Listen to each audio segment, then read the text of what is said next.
Kertov, nous avons aujourd'hui la lourde mission d'expliquer un petit peu ce qu'a fait Korach. On va rappeler simplement les faits. Korach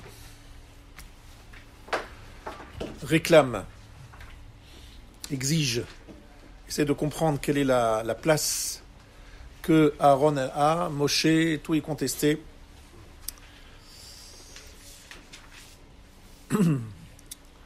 Vous connaissez, évidemment, vous êtes censé connaître dans ce shiur déjà les faits qui sont rapportés par la Torah.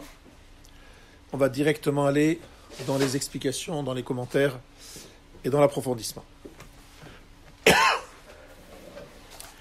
Kol ha'eda kulam kedoshim ubetocham Hashem. Toute l'assemblée, tous sont kadosh. Au sein d'eux, il y a Hashem.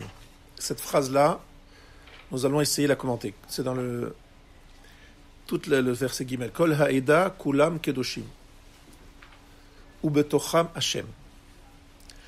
Le Zohar HaKadosh nous dit les mots suivants. Korach, ba'e le me'ibad chilufa de yemina l'ismola. Korach a voulu faire l'échange de la droite vers la gauche. Voilà les phrases du Zohar HaKadosh. Il a voulu échanger la droite et la gauche. Bon, évidemment, c'est un peu lapidaire comme explication. Il faut comprendre qu'est-ce que ça veut dire. Ici, j'ai devant moi un livre qui s'appelle Be'er Moshe et qui va expliquer d'après le Harizal. Le Harizal nous dit « Le'atid lavo tiye hanhaga b'midat adin » Dans le futur, la conduite d'Hachem sera b'midat adin, avec la rigueur. Ve'alvihim shehem isitra de gvura hem yiyu hakohanim.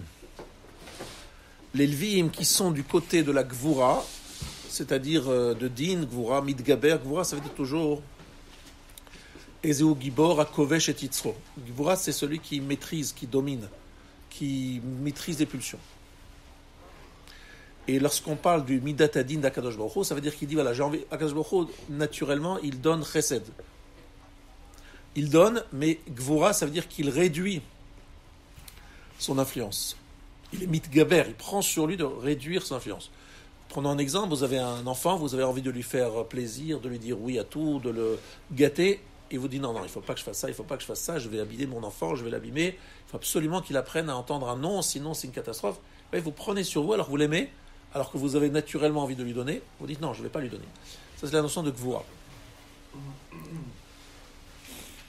Donc il y a Chesed et Gvura. Les Kohanim sont de Midat Chesed, sont dans la générosité, dans le don. Et les Lévi'im, c'est Midat Adin, c'est Gvura. C'est pour ça que les Lévi'im, quel est leur rôle?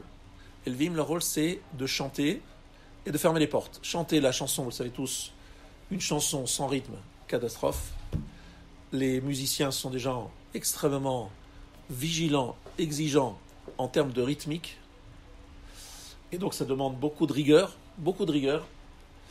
Et fermer les portes, ouvrir les portes, etc., interdire l'accès du Beth Amikdash, c'est encore une fois Midat Adin, d'accord? C'est une sorte de Gvura. Ça, c'est les Lévi'im. Et les Kohanim, c'est Midat Chesed. Que dit ici le Harizal? Le Harizal dit, plus tard, la Hanhaga sera Bemidat Adin, et donc les Lévi'im, eux seront les Kohanim. Les Lévi'im seront les Kohanim. C'est pas parce qu'il y a des Lévi'im dans la salle que j'ai choisi ce thème. Les Lévi'im seront les Kohanim. Qu'est-ce que ça veut dire? Alors, Korach, alors on va expliquer, mais avant de l'expliquer, on va dire Korach sait ce qui va se passer. Il est déjà un homme habité par la Ruach HaKodesh. Il sait ce qui va se passer. Donc il est déjà très conscient de l'avenir. Donc Korach, il dit, déjà aujourd'hui, on va mettre en place le système qui est prévu pour le futur. Ce qui est prévu pour le futur, installons-le déjà maintenant. D'accord? C'est-à-dire, on se projette déjà dans le futur, on dit maintenant installons la Midat Adin dans le monde. En clair, le problème de Korach, c'est d'avoir voulu instaurer un système avant son temps. C'est-à-dire il était dans quelque chose de vrai. Kol ha'eda kulam kedoshim ou betocham Hashem. Il y aura une période où kulam kedoshim, on pourra dire midat hadin, exigence absolue. Et là, tout le monde sera à ce niveau-là. Mais ce n'est pas encore le moment. C'est-à-dire qu'il a avancé le temps. Le temps, c'était prévu kol ha'eda plus tard. Ça sera les atli de l'avo. Il dit, mais non, allons-y. Commençons déjà maintenant à faire ce qu'il y aura plus tard. Il se projette dans l'avenir. Comme dit le verset dans Yirmiya, chapitre 31. Velo yilmedu od ish et reu ve ish et achiv les morts de ou et Hashem. Ki kulam yed'u oti le mikatnam ve ad gedolam. Qu'est-ce que ça veut dire? Dit le verset dans Yirmiya. Ils n'apprendront plus l'un de son prochain. Un homme n'apprendra plus de son prochain. Pas besoin d'apprendre de l'autre. Pourquoi? Parce que la connaissance d'Hachem sera tellement répandue que tout le monde saura tout. Ils n'auraient plus besoin d'un rave, etc. Plus besoin. Tout le monde sera rave, tout le monde sera talmid, tout le monde sera... Il n'y a pas de talmid, il n'y a plus de notion de talmid et de rave. Tout le monde pourra... Kulam yeduoti. Tout le monde me connaîtra. C'est écrit dans le Midrash Rabbah, dans Bereshit, chapitre 98. En Israël, tzrichim le talmudo shel melech hamashiach le'atilavo. Israël n'aura pas besoin de l'enseignement du Mashiach plus tard. Il y aura Kol Haeda Kulam Kedoshim. Il n'y aura pas besoin de manhig, il n'y aura pas besoin de dirigeants. Et donc c'est pour cela d'ailleurs que Korach, nous dit le Midrash, il est dit à propos de lui, Moshav Letzim Lo Yashav, dès le verset dans Teilim, il ne sera pas installé dans l'installation des moqueurs. Ze Korach Shayam Mitlotzetz al Moshe ve'Aaron. Korach se moquait de Moshe et de Aaron. Sur quoi il attaquait? Il attaquait sur le principe des Trumot et de Maasrot. Il remettait en question les Trumot et Maasrot, des prélèvements obligatoires. Et pourquoi? Parce que toute la notion de Mazon, de la nourriture, c'est Mitzad à Gvura. Vous avez remarqué que Yitzhak, c'est l'homme le plus riche du monde. Vous aurez entendu ça chez Abraham, chez Yaakov, je ne sais pas, en tout cas chez Yitzhak. Mea She'arim. Il investit un, et il reçoit 100 fois ce qu'il investit. Donc j'ai simplement une question à poser. Est-ce que vous connaissez un investissement qui rapporte 100 fois ce qu'il a investi? Moi, j'en connais pas, mais si vous en connaissez, c'est intéressant de savoir. En général, aujourd'hui, c'est plutôt le contraire. On investit un, on perd 100. mais c'est... En fait, pourquoi Yitzhak, il est celui qui gagne beaucoup? Pourquoi il est celui qui est riche? Parce que la richesse est misitra de Gvura, c'est-à-dire elle est du côté de la Gevura. On va expliquer ce que ça veut dire dans quelques instants. De ce point de vue-là, de ce côté-là, Hashirut, la Gevura, Midata Gvura, Midata Din, tout cela, ça va ensemble. Et donc, qu'est-ce qu'on nous dit? On nous dit qu'en fait, arrêtons Trumot et Maasrot. C'est quoi Trumot et Maasrot? C'est des prélèvements pour pouvoir partager les richesses. Donner à tout le monde, que chacun ait, que les Lévi'im y reçoivent. En clair, continuer le système de la dépendance. On offre au Kohen, on offre au Lévi, on offre au Ani, c'est-à-dire il y a des dons. Et lui, Korach, il dit ça suffit, Kulam Kedoshim, projetons-nous dans un monde où il n'y aura plus de dépendance, les riches, les pauvres, les machins. C'est fini, on est déjà dans un monde où il n'y aura plus du tout cette mida-là. Ce sera Hashirut, la richesse, il y aura tout ce que vous voulez, il n'y aurait aucun manque, etc. Ça, c'est ce que dit Korach. Korach se projette dans un monde où il n'y aura pas toutes ces dimensions qui sont connues aujourd'hui, qui sont la dépendance et qui sont, au contraire, chacun recevra et aura ce qu'il veut. Il n'y aura plus cette dépendance et de connaissance et de richesse. Incroyable. Korach, il est déjà dans l'au-delà. Il est déjà dans ce projet dans un monde qui va venir. Et c'est pour ça qu'on parle de Korach qui était Ashir. C'est-à-dire qu'il faut comprendre que, je ne sais pas si vous avez vu dans le Sifrei Kabbalah, mais c'est écrit que Korach, c'est un Gilgoul de Caïn. Et Moshe, c'est un Gilgoul de Hevel. Et que Korach, en fait, il est Misitra de Gvura, c'est écrit partout dans tous les Sifrei Kabbalah. C'est-à-dire que c'est un ligne, c'est Gibor Gvura, c'est-à-dire la Tzimtzum, la réduction, la Midat Hadin. Mais lui, il est dans une Midat Hadin où il pense qu'il peut déjà obtenir, parce qu'il est vraiment dans une période de l'histoire spéciale, il peut déjà obtenir une exigence très très élevée, à un très haut niveau. Et où finalement, il n'y a plus tous ces codes que nous connaissons dans ce monde. En clair, il dit à Moshe, il dit à Aaron, démissionnez. On arrête le système, on change totalement la situation, on va faire le système socialiste marxiste. Tout le monde est égaux, il n'y a pas de différence, il n'y a pas de truc, on est tous à la même chose.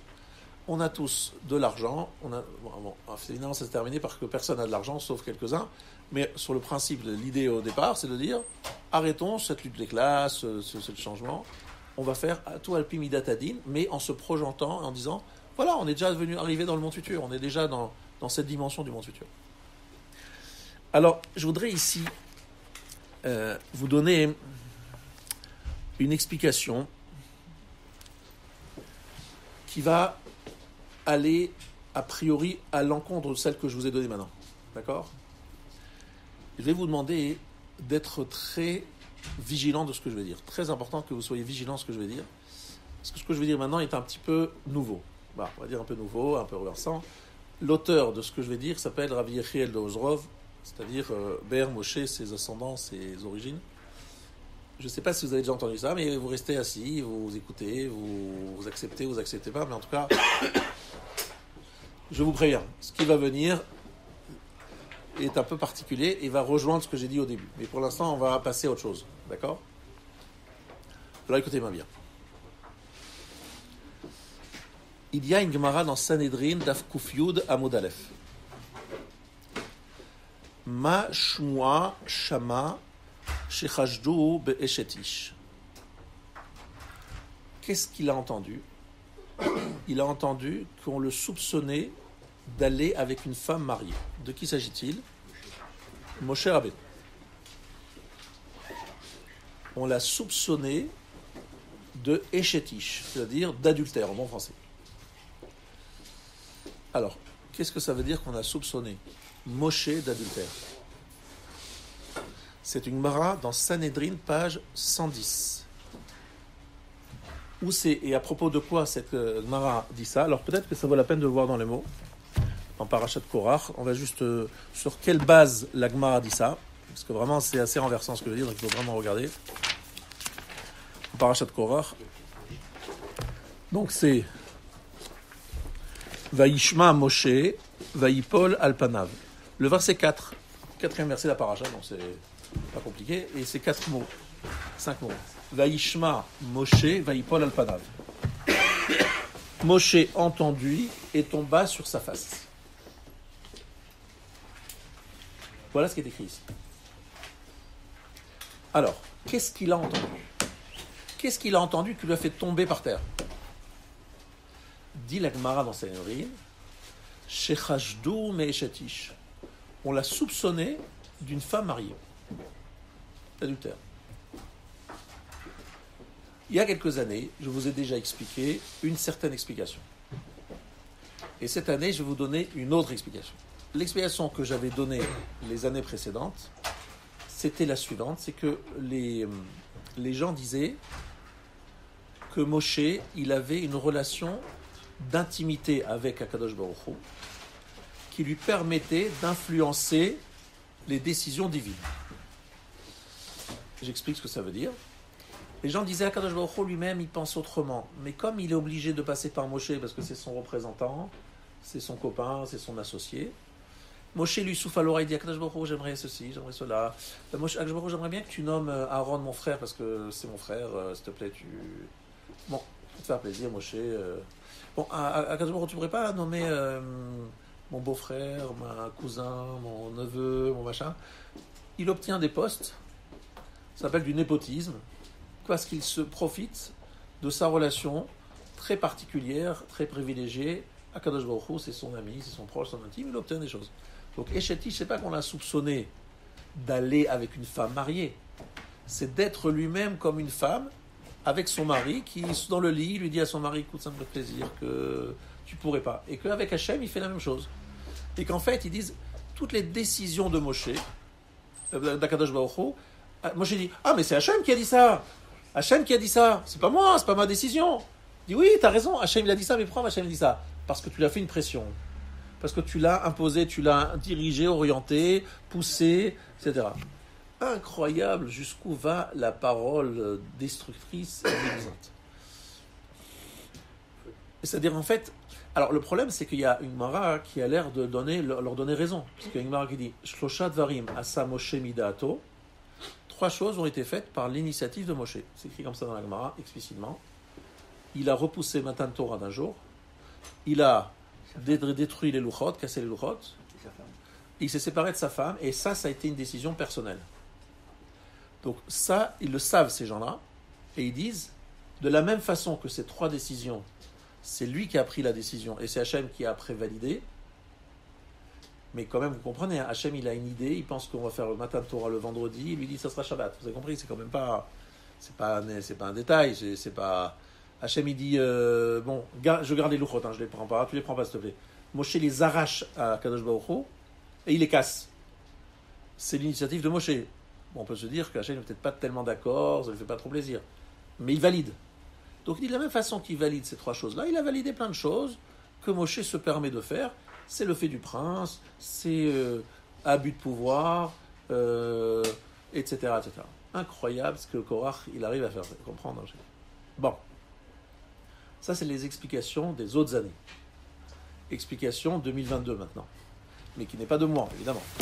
Je n'oserais pas dire ce que veut dire maintenant. Alors, c'est Rav Yechiel de Ozrov qui a dit ça au nom de son grand-père, Saba Kadisha Mishpolim. Bon, je ne sais pas qui c'est exactement, mais c'est pas grave. Lot Ahmod Eshet Re'echa. Tu ne convoiteras pas la femme de ton prochain. D'accord. Explication chassidique. Vraiment, c'est très chassidique, mais vous allez comprendre pourquoi j'ai besoin de cette introduction. Eshet, vous savez que l'hébreu, il y a ce qu'on appelle la forme composée. C'est-à-dire, lorsque vous avez 2 mots l'un après l'autre, vous ajoutez un tav entre les 2. Donc en fait, c'est Esh, c'est le feu. Eshet Re'echa, comme c'est un nom composé, c'est-à-dire que le Esh est associé à Re'echa, le feu de ton prochain, ça donne Eshet Re'echa. C'est pas la femme, c'est le feu de ton prochain. Alors c'est très chassidique. Ça veut dire, ne sois pas jaloux de voir le Esh, c'est-à-dire l'enthousiasme, l'extase religieuse de ton prochain, la force spirituelle de ton prochain, parce que si tu as le mérite, toi aussi tu l'auras, c'est-à-dire Akadosh Baruch Hu, il le donne à tout le monde. Il n'y a pas de chouchou. Tu peux avoir toi-même ton propre feu, c'est-à-dire que tu vas sentir cet amour. Qui voit son prochain, il a toujours envie d'étudier, toujours envie, il prie en pleurant, il est toujours motivé par la Torah. Il dit moi ça me saoule, ça me rend pas envie, je suis froid, moteur froid, je suis moteur diesel froid avec un starter qui marche pas. Donc il est jaloux quoi, de son prochain qui a l'air d'être à fond dedans. Il dit bon, aussi j'aimerais bien avoir ce feu là.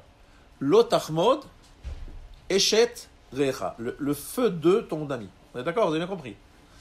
Pourquoi je dis ça? Chashdou be'eshet ish, c'est plus la femme, c'est esh de l'homme, le esh de l'homme, eshet ish. D'accord? Qu'est-ce que ça veut dire? Ça veut dire qu'en fait, le feu dans lequel, d'accord, ish, c'est qui ish? Ish, c'est à Moshe. À ish, Moshe. Alors, je vais vous expliquer ce que ça veut dire. C'est ça le chidouche que je suis venu vous expliquer ce matin. Ils étaient en train de dire qu'en fait, Moshe, de lui-même, c'est pas quelqu'un de très spécial. C'est quelqu'un de bien, rien à dire, mais c'est pas quelqu'un d'aussi extraordinaire que ça. Toute sa force ne lui vient que du fait qu'il est le leader d'Israël. Ça veut dire qu'en fait, Eshet Ish, Ha'esh Kodesh Bekirbo, le feu saint qui est à l'intérieur de lui, Mekora Bikdushat Kol Ish Israël. Son feu, son enthousiasme, sa puissance spirituelle la puise de qui? Du Ish. C'est qui Ish? C'est tous les juifs. Non, tous les juifs d'Israël. Ça veut dire qu'en fait, il prend sa force du fait que tous les juifs le considèrent comme leur dirigeant. C'est ça qui lui donne toute sa force. Si demain, les juifs lui tournent le dos, Moshe va s'écrabouiller, il va redevenir monsieur tout le monde. En fait, ce n'est pas un dirigeant qui est méritant par lui-même. C'est un monsieur qui s'est trouvé là, on va dire, au bon moment, etc., qui a pris un poste parce que les gens lui ont donné une certaine confiance, Hachem, etc., l'a nommé, mais en vérité, toute sa force particulière que vous sentez en lui ne vient que du fait qu'il est le dirigeant d'Israël. Évidemment, Akadosh Baruch Hu nous dit Ha'ish Moshe. Akadosh Baruch Hu dit tout à fait autre chose. PLP Adaberbo, je lui parle bouche vers bouche, c'est-à-dire vraiment en privé, c'est pas par le mérite d'autres, mais son mérite personnel. Vaïkar Korach, écoutez bien, c'est extraordinaire ce qu'il dit. Parce que tout le monde demande, tout le monde pose la question. Vaïkar Korach, il a pris Korach, donc il a pris quoi? Regardez la suite, il n'y a rien écrit. Il a pris, mais c'est pas écrit quoi. Ça veut rien dire. Il a pris. C'est quoi ce qu'il a pris? Il a pris quoi? Alors, explication du Rav, c'est quoi Vaïkar? C'est qu'en fait, Korach se dit, il dit, voilà, moi en fait j'ai envie de prendre un certain auteur.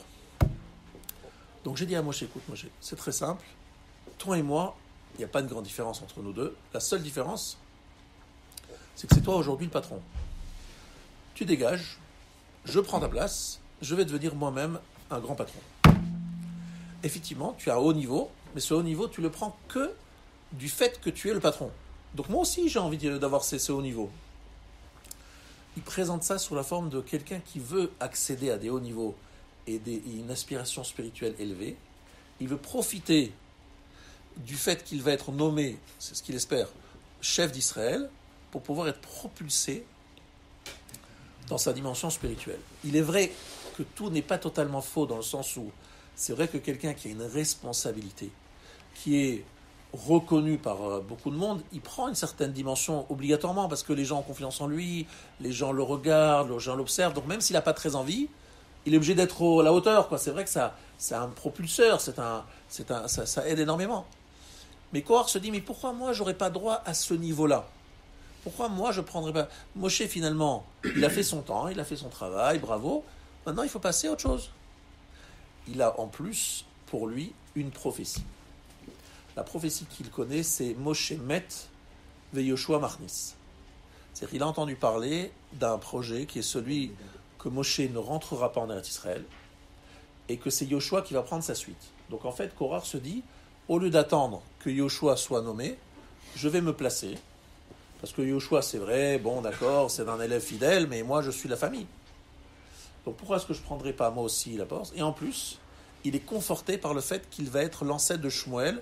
Il voit par Ruach HaKodesh, par inspiration divine, qu'il est l'ancêtre de Shmuel, un avis. Donc il se dit, franchement, mon temps est là, mais mon temps est là, pas officiellement, pas pour prendre un poste, mais pour bénéficier de cette promotion, mais qui n'est pas une promotion politique, mais une force dans laquelle je vais prendre un costume, peut-être un peu grand pour moi, mais au fur et à mesure, je vais pouvoir le remplir parce que je vais être à la hauteur, parce que je vais devoir m'élever.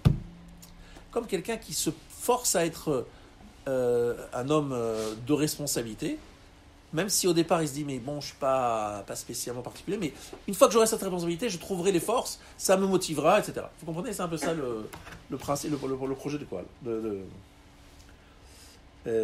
alors, il dit voilà ça. Kol haeda kulam kedoshim ubetocham Hashem madua itnasu. Alors, regardez bien la phrase. C'est magnifique. Je voudrais qu'on lise ensemble ce verset Gimel. Vaïkaalu al Moshe v'Aaron vayomru alehem rav lachem ki chol haeda kulam kedoshim betocham Adonai umadua titnasu al kehal Adonai. Je traduis. Ils s'assemblèrent contre Moshe et contre Aaron et leur dirent, c'en est trop pour vous, car toute l'assemblée, tous sont saints et Hachem est parmi eux. Et pourquoi vous élevez-vous au-dessus de l'assemblée de Hachem?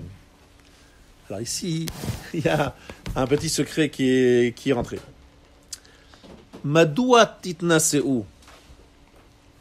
Pourquoi est-ce que vous vous prenez de la hauteur? Vous savez pourquoi? Parce que vous êtes Al-Kehal Hashem. Ça veut dire que vous puisez du Kahal Hashem, de l'assemblée d'Hashem. Votre hitnasut, votre élévation spirituelle ne vient que du fait que vous êtes Al-Kehal Hashem.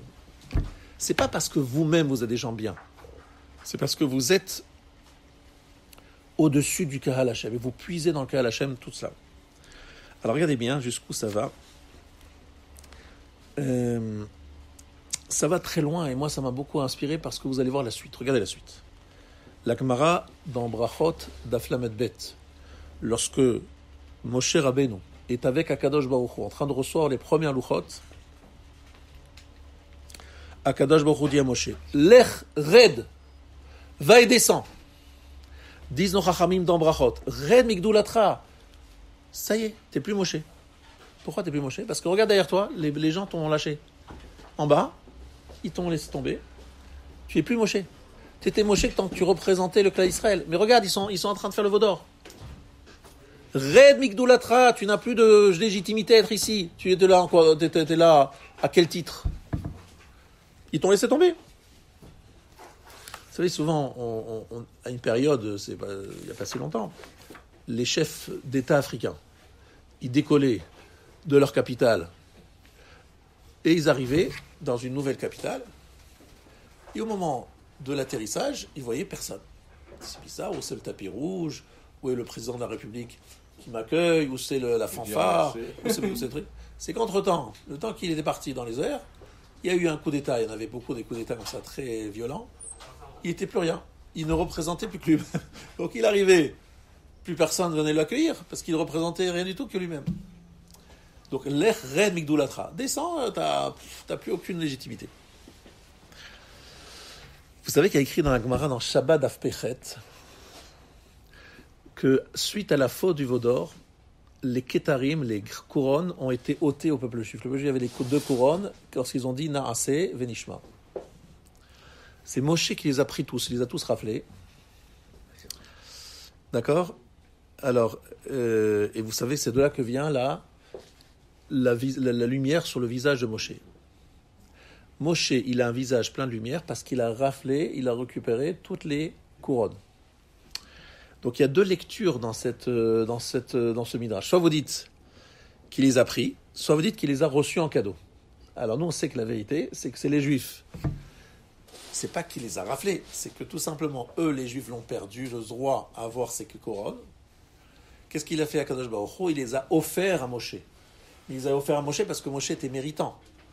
Pas parce qu'il les a pris, entre guillemets, par défaut. Il les méritait. Il y a juste un moment où Moshe les restitue au clan Israël, c'est un moment de Shabbat. Shabbat, il les rend aux Juifs, et après Motzei Shabbat, on les rend à Moshe, qui les récupère, ces ktarim, ces fameux couronnes de Naaseh Venishma. Yismach Moshe, bematnat chelko, que Moshe se réjouisse, bematnat, le cadeau chelko de sa part. C'est-à-dire que, effectivement, c'est à Moshe quelque part on doit ce fameux cadeau de recevoir les louchot, les ktarim, parce qu'il les a récupérés et nous on les récupère chaque Shabbat.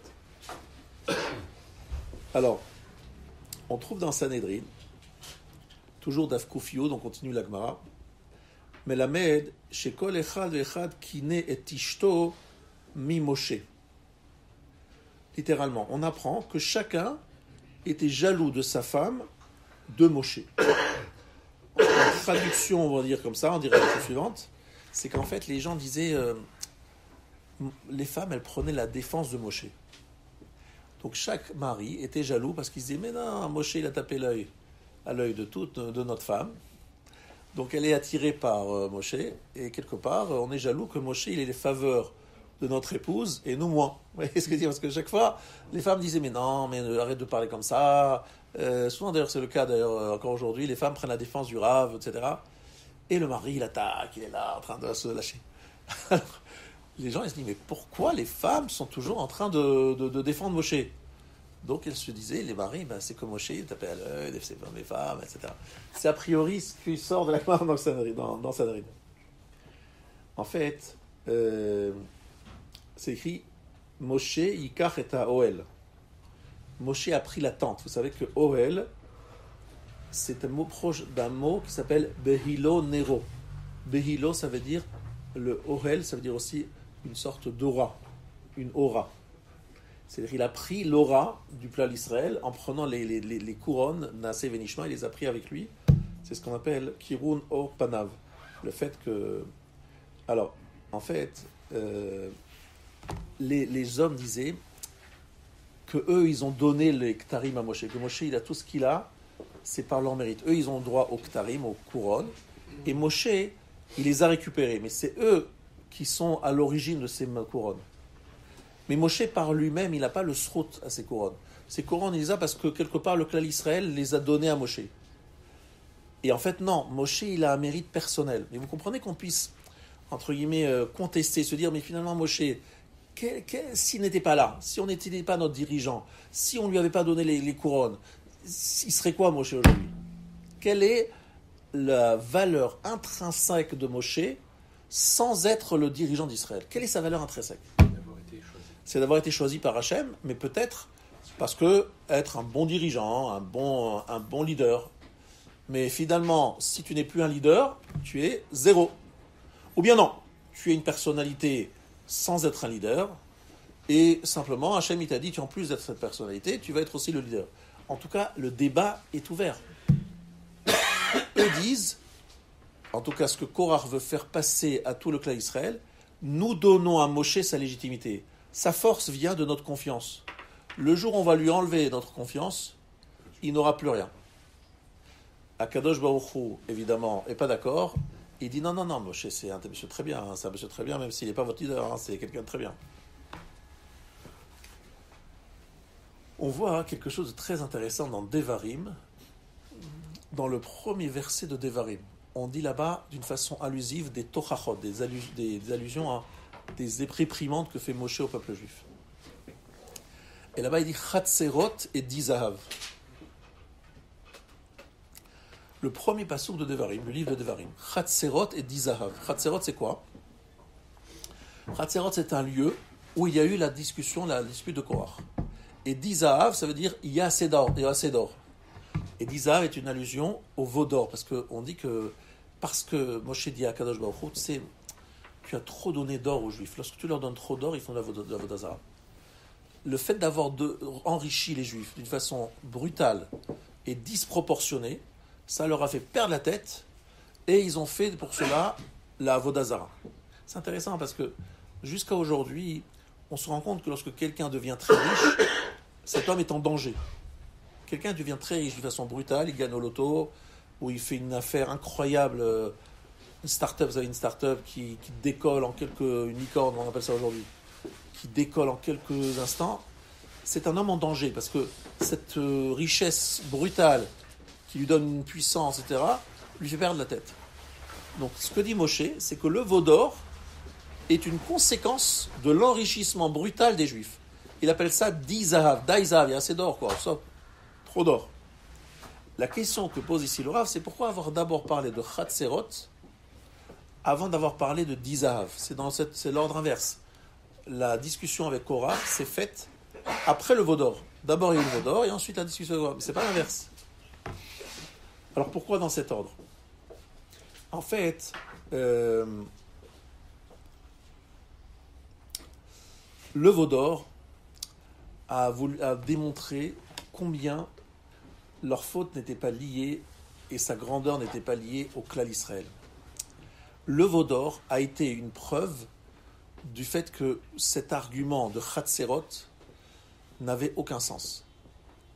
Parce que pendant le veau d'or, qu'est-ce qui s'est passé? Alors, dans le veau d'or, qu'est-ce qui s'est passé? Il dit préalablement Mechenina misifrecha asher katavta. D'accord? Ça veut dire, il dit une chose très extraordinaire, Moshe. Il dit, s'il te plaît, Kadosh Baruch Hu, si tu tues les bénis d'Israël, si tu les effaces de la surface de la terre, je veux disparaître aussi.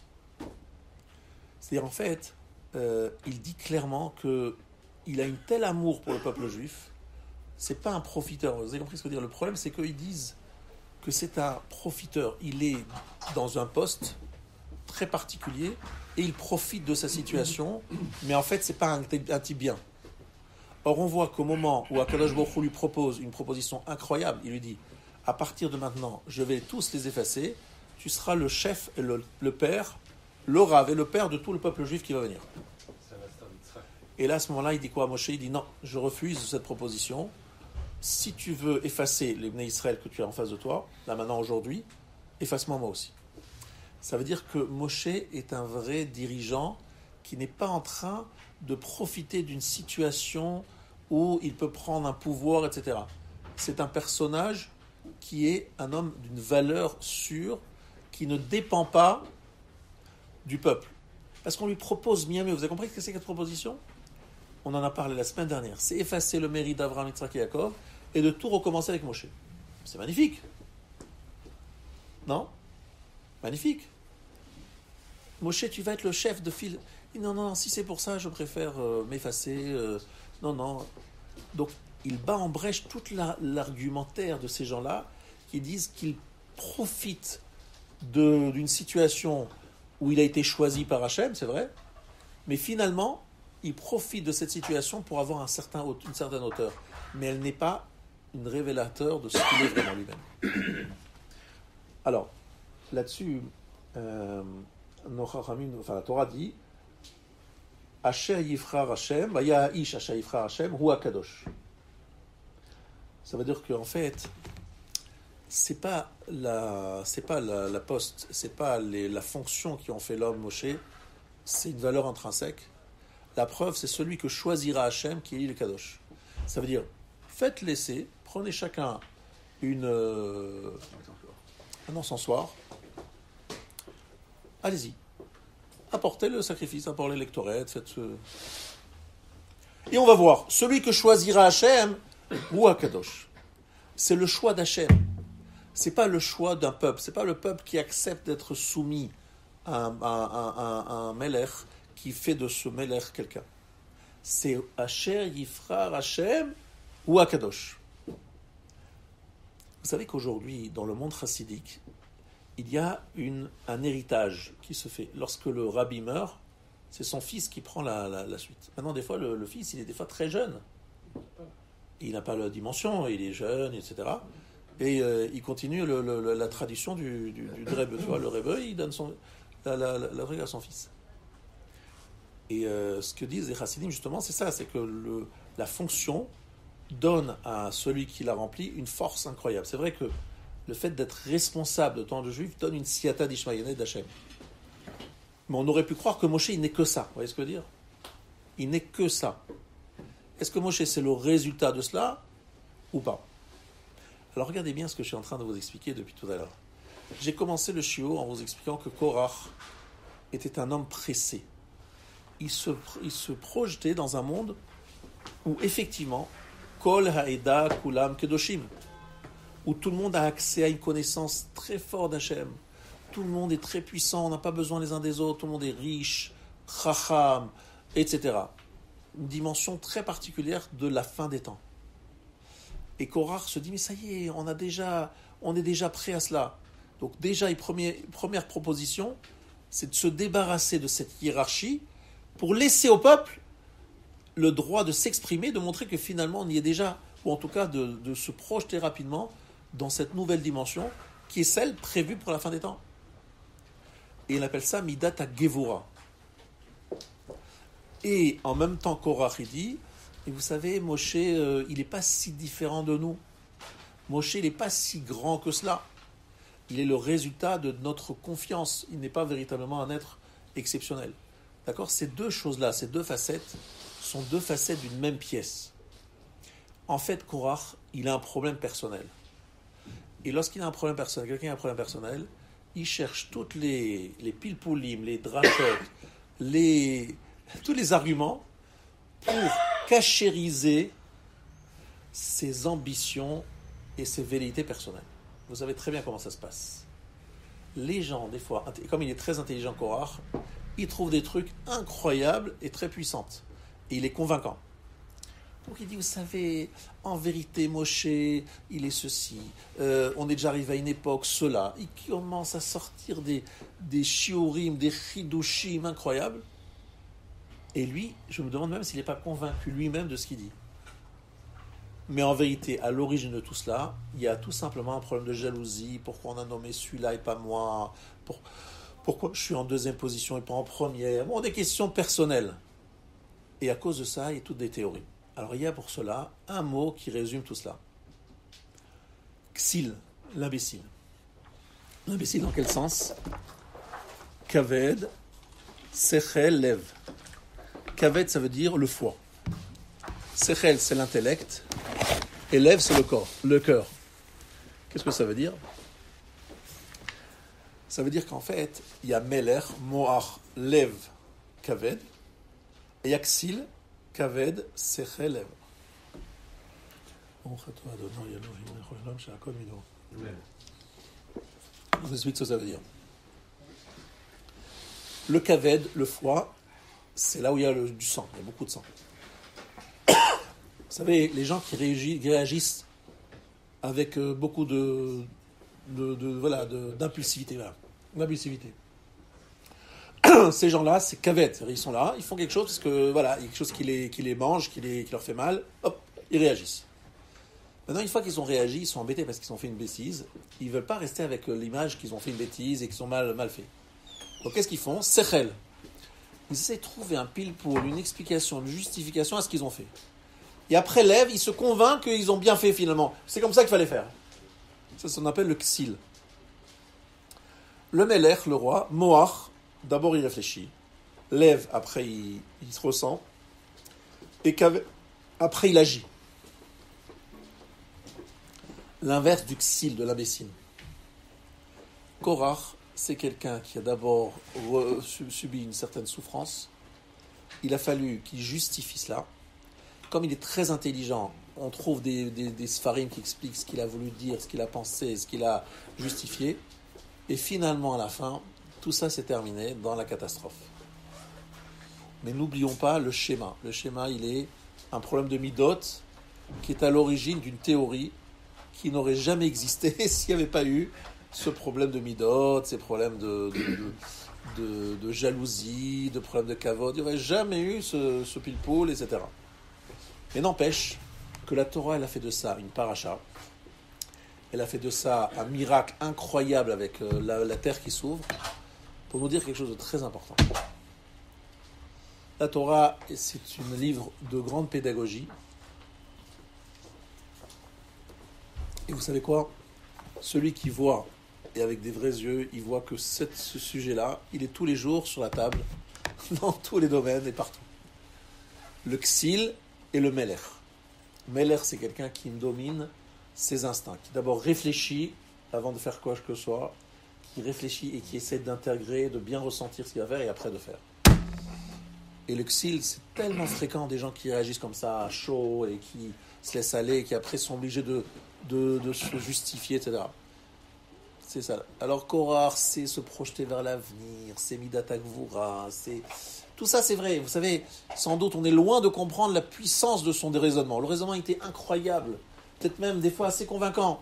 Les gens ont été convaincus, on se le sont laissés avoir. Parce que c'était très fin, c'est un monsieur tellement intelligent que c'était très fin. Mais dans l'histoire, il y aura tellement de gens qui vont revenir sur le même principe.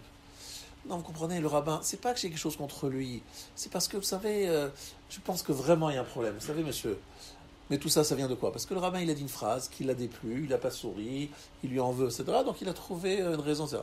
Et chaque histoire, c'est comme ça, et c'est parce que Tzadok et Baïtous, les Sadducéens et les Baïtoussim, ce sont des gens qui sont venus, qui ont monté toute une principe, dit le Rambam, ce qu'on appelle aujourd'hui les Karaïtes, qui remettent en question la Torah orale. Tout ça, pourquoi? Parce que ça leur plaisait pas, ce qu'ils ont entendu d'un Tignosh et Socho, qu'il faut servir Hachem sans intérêt, sans chercher à prendre des intérêts de ça. Pas pour recevoir une récompense.